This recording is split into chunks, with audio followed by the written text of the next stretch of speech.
It's a challenge to do this work, and I think we have it really good in many ways to be federal employees, and then there are particular challenges that go with the job. When we had 5 districts, one district was the Ammonoosuc district. District ranger was Paul Shaw, and Paul would say to his workers, he would say, we're going to get stuff done.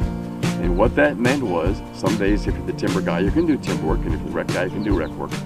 But if we need to get something done, it's not one of those two things, and you're going to mark timber for the day, or you're going to put the outhouse in, that's what we're going to do. And he had probably the strongest team at the time on the force.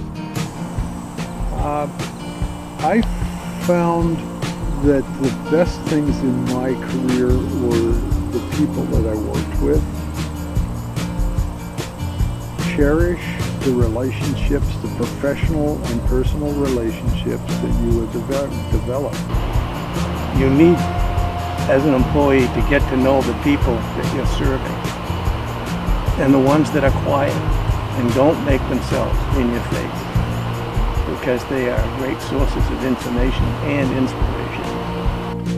You know, we get a lot of public comments. Some are positive, some are not so positive, some are right, and some are wrong.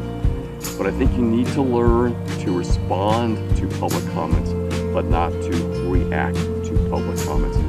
And sometimes, guess what? The public's going to be right, and you're going to have to suck it up, and that's okay.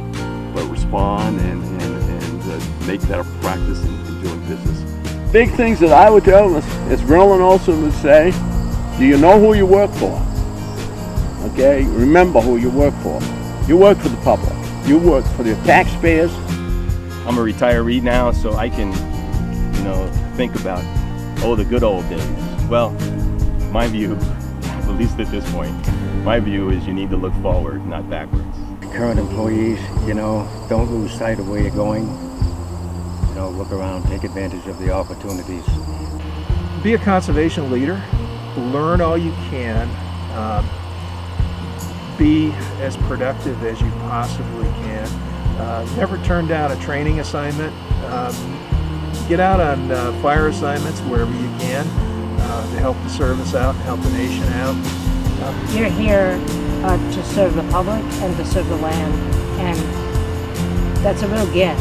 And if in doubt, get out on the land, and if you need to go by yourself, and just remind yourself why you're here when you begin to doubt. And I think if the Forest Service is going to evolve and innovate, it's going to need leaders from every level, from every discipline. And so my advice is don't stand in the background. Do what you can to be a leader. You're not a leader every day. Some days we're all followers, right? But do what you can to lead from where you're at. Because if more of us do that, I think the better off the organization is going to be. Remember that it's public land, and even though programs ebb and flow, the most important thing you do is make sure this place stays as public land.